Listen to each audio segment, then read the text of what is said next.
Em São Paulo, pais e mães de estudantes matriculados na rede estadual de ensino que não vacinarem os filhos contra a Covid poderão ser denunciados ao Conselho Tutelar. Para o juiz da Vara da Infância e Juventude de Guarulhos, Iberê Dias, a população deve denunciar os pais que não vacinarem os filhos. De acordo com o magistrado, a vacinação de crianças e adolescentes é obrigatória, independente de como pensam os pais. E foi além, disse que os pais podem perder a guarda dos filhos que não forem vacinados contra a Covid-19. Segundo dados do governo de São Paulo, divulgados pela revista Oeste, das quase 8 milhões e 500 mil crianças que existem em São Paulo, apenas 227 mil foram contaminadas pela Covid-19. A letalidade dos pacientes até 14 anos é de 0,1%. A gente abre, então, essa edição de Os Pingos nos Is, trazendo aqui para você a análise da Ana Paula Henkel. Boa tarde, Ana. Boa tarde, deslocar com segurança, com regularidade e, sobretudo, com dignidade para o seu local de trabalho, para o seu local de lazer, para a sua residência. É uma transformação. No meu ouvido? Aí, obrigado. Estava com retorno de uma outra estação, parece. E boa noite aí a nossa audiência maravilhosa. Você tem uma cadeira com braço aí, Ale? Alô? A gente está na escuta. Olha, estou desconectada. Pode passar para outro, Brown? Vamos lá, então. Abre então com a gente esse assunto. Boa noite, Cris. Oi, Vitor. Também estou com um retorno estranho aqui, ouvindo o estúdio junto, só para alertar vocês. Mas boa noite para você, para Ana Paula, para o Fiuza e para nossa audiência maravilhosa. Olha, eu vi esse vídeo do juiz, na verdade foi um vídeo, uma entrevista dele a uma emissora de televisão aí de São Paulo, acho que já faz alguns dias que está rodando nas redes sociais e é aterrorizante. Não só ele está espalhando essa fake news, segundo o Ministério da Saúde, não é obrigatória a vacinação porque ela não foi incluída no PNI, o Plano Nacional de Imunização. O próprio ministro Marcelo Queiroga já publicou nas suas redes sociais esclarecimentos sobre isso, dizendo que ela não é obrigatória. É recomendável, inclusive, segundo o Ministério da Saúde, que os pais de crianças de 5 a 11 anos procurem um médico, seu médico de confiança, para ver se a criança precisa se vacinar, porque o risco dela ter Covid grave é mínimo. A gente viu os dados aí, parecem alarmantes, porque falam em 200 e poucas mil contaminadas, mas essas crianças, a imensa maioria era assintomática. Em todo o Brasil, eu abri os dados aqui, os dados são do próprio Ministério da Saúde, do Secovid, consulta pública aqui feita no início de dezembro, já faz um mês e pouco, mas até o início de dezembro, de 20 milhões de crianças brasileiras, 20 milhões entre 5 e 11 anos, 286 óbitos, praticamente todas com várias comorbidades, e são comorbidades graves, cardiopatias, problemas de pulmão, crianças asmáticas, e tinham 2 ou 3 comorbidades, contraíram Covid e infelizmente vieram a óbito. Mas o percentual é mínimo, então por isso que o Ministério da Saúde recomenda que os pais conversem com o médico antes de colocar as crianças para vacinar. E por que isso? Porque a própria fabricante diz que estamos em fase de coleta de dados, a farmacovigilância, que eles chamam, que é a fase da fase 3 para a fase 4 de testes. Isso está publicado, é público, são os documentos da Pfizer apresentados para a Anvisa. Essa fase de teste só termina para crianças em 2026. Então, não se sabe dizer com segurança quantos % das crianças vacinadas poderão vir a ter nos próximos anos algum efeito adverso relacionado com essa vacinação que está sendo feita agora. Por outro lado, a fabricante já diz que não há como garantir que a vacina seja eficaz contra a Ômicron, que é a variante que está dominando o Brasil agora, e a gente está vendo que não há lotação nem de UTIs pediátricas e nem de UTIs adultas. Há lotação nos pronto atendimentos dos hospitais, dos postos de saúde, muita gente com sintomas buscando fazer o teste para ver se precisa de algum tratamento ou apenas de isolamento em casa. Então, assim, muita gente contaminada, a variante é contaminante, mas não há um risco tão grande quanto nas variantes anteriores. Isso tudo precisa ser colocado na balança. Voltando a esse juiz, o ministro Marcelo Queiroga publicou já em suas redes sociais, dizendo que não é obrigatória. O Estatuto da Criança e do Adolescente fala na obrigatoriedade para aquelas vacinas incluídas no Plano Nacional de Imunização. Aí sim, a criança precisa apresentar a carteirinha de vacinação nas escolas públicas para se matricular. Essa vacina, que está em fase de teste, segundo o próprio fabricante, não está no PNI, não é obrigatória e, além de tudo, o Ministério da Saúde recomenda orientação médica para os pais vacinarem. A desinformação é pior nesse momento e é muito pior ainda vindo de uma autoridade como um juiz. E pior, ele está estimulando o patrulhamento. Vizinhos denunciando um pai, colegas de colégio, que os pais avisem que o coleguinha não foi vacinado para que a guarda da criança seja questionada. Olha o absurdo disso, querendo tirar de pais que estão preocupados justamente em preservar a saúde de seus filhos saudáveis, que não têm Covid, que não estão expostos a risco porque estão sob vigilância dos pais, seguindo cuidados sanitários, estão querendo patrulhar e mandar tirar a guarda. É de uma desonestidade tamanha isso aí que não dá nem vontade de comentar muito mais do que isso. E você, Guilherme Fiuza. Boa noite, Fiuza. Boa noite, Vitor Brown, Ana Paula Henkel, Cristina Grêmio. Um abraço ao mestre Augusto Nunes e merecido descanso. E boa noite a todos. A Cristina já mostrou didaticamente, já desenhou o quadro escandaloso da postura desse juiz. Então, eu vou resumir o meu comentário a perguntar onde estão as providências em relação à postura desse juiz. Eu quero perguntar, então, às instituições, nós estamos numa democracia ainda? Ou isso aí já virou campeonato de perseguição? Campeonato de perseguição, a gente sabe o tipo de regime que estimulou campeonatos de perseguição. Vocês sabem? Vocês estão lembrando? Vocês querem que eu cite o nome? Então, não vou citar o nome para não ficar tão dramático, mas são aqueles regimes totalitários que deram na Segunda Guerra Mundial. Estimulavam campeonatos de perseguição, né? Delação, de justamente isso que esse juiz está fazendo, né? Quer dizer, estimulando pessoas a denunciarem pessoas a partir de uma premissa errada, de uma premissa cientificamente errada, de uma premissa equivocada perante a medicina, né?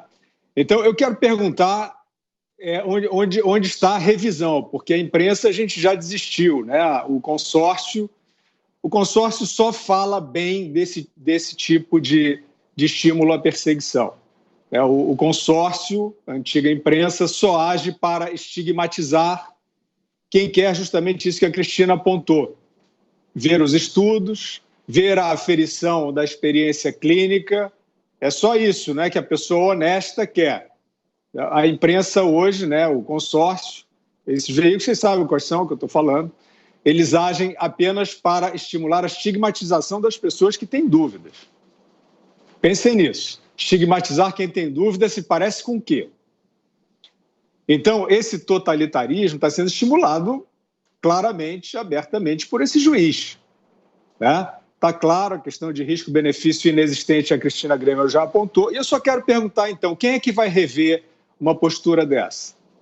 Porque quando ficar decorrida a experiência clínica e possivelmente demonstrando que esse risco-benefício não era favorável à adoção de vacinas de Covid contra crianças, como é que vai ser? Vai ser tarde demais para muita gente, como já está sendo tarde demais para muitas famílias, mas isso a propaganda avassaladora do lobby manda esconder.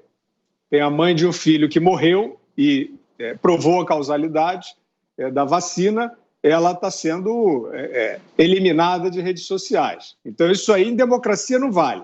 Então, eu quero perguntar, quem é que vai rever o comportamento desse juiz? É o Conselho Nacional de Justiça? É o Ministério Público? É a Polícia Federal? É o Presidente da República? Quem é que vai agir contra um juiz que está tendo uma conduta violenta, usando o seu cargo para ter uma conduta violenta, para espalhar uma informação que não é fidedigna em relação ao que se conhece de ciência e para também induzir pessoas a uma compreensão diferente sobre o risco-benefício que está dado até aqui, pelo menos. Eu gostaria de saber quem é que vai rever, quem é que vai avaliar essa postura temerária desse juiz. E agora sim, Ana Paula Henkel, já na escuta, Ana, tudo certo por aí? Vou até repetir o cumprimento, boa tarde. Agora sim, Vitor. Nossa, eu estava ouvindo aqui 1000 vozes. Então, agora, boa noite, Vitor, boa noite, Cris, boa noite, Fiuza. Um beijo ao nosso mestre Augusto Nunes aí no merecido descanso e boa noite à nossa audiência maravilhosa. É o senhor Iberê Dias, né? A gente podia colocar a foto de novo, né, dele aí, para ele ficar assim bem famoso, né? A gente viu que tá aí o senhor Iberê Dias, que quer que o juiz que incentiva a denúncia de pais que não querem vacinar os seus filhos, porque os pais leram, por exemplo, a cláusula 5.5 do contrato celebrado entre a União Federal e a Pfizer, por exemplo, um documento da Pfizer. A gente lê de novo, porque se os projetos de ditadores eles estão aí insistentemente querendo empurrar um passaporte que não bloqueia a transmissão, um passaporte fascista que não de sanitário não tem nada, nós também seremos repetitivos aqui, Vitor.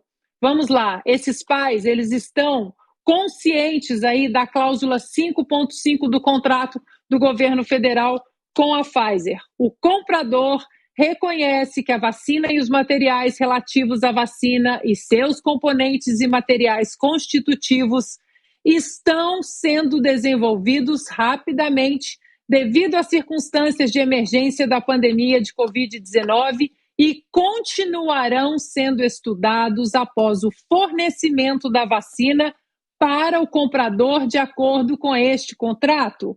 O comprador ainda reconhece que a eficácia e os efeitos a longo prazo da vacina ainda não são conhecidos e que pode haver efeitos adversos da vacina que não são conhecidos atualmente. Isto é um documento da Pfizer, um contrato entre a farmacêutica e os governos aí para os quais a farmacêutica está vendendo a vacina. Lembrando mais uma vez que a vacina da Pfizer aqui nos Estados Unidos ainda está em caráter emergencial para crianças e adolescentes, e isso foi colocado em caráter emergencial com um estudo de apenas 90 dias, porque se você entrar nos documentos da Pfizer em relação aos estudos posteriores para o fechamento desses relatórios na vacinação de crianças e adolescentes, tem relatórios para serem concluídos em 2023, 24, 25 e 26. E não custa nada a gente lembrar também que nos próprios relatórios da Pfizer, no site da FDA e também da Pfizer, para cada 1 milhão de doses aplicadas em crianças e adolescentes que salvariam uma vida de criança e adolescente, há registrados 179 casos de miocardite entre crianças e adolescentes. Portanto, tudo isso aí, Vitor, tudo isso são dados oferecidos pela farmacêutica, pela FDA. Acho que a gente tem que trazer uma atualização aqui também. A gente trouxe a notícia de que o FDA pediu para que todos os relatórios relativos à vacinação da Covid-19 eles fossem selados e ficassem confidenciais até 2076. Isso a FDA pediu aí um juiz federal. O juiz federal voltou com uma resposta e disse não. Vocês não podem selar esses documentos importantíssimos durante 55 anos. Vocês têm 8 meses para declarar, para apresentar todos os documentos relativos aos estudos dessa vacina.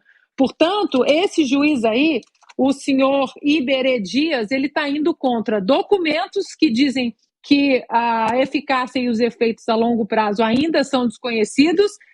Também não custa a gente lembrar que há 2 dias o próprio CEO da Pfizer disse que as vacinas mostraram alguns defeitos e que agora é preciso corrigir esses pontos aí que não foram muito bem acertados devido à velocidade com que a vacina foi feita.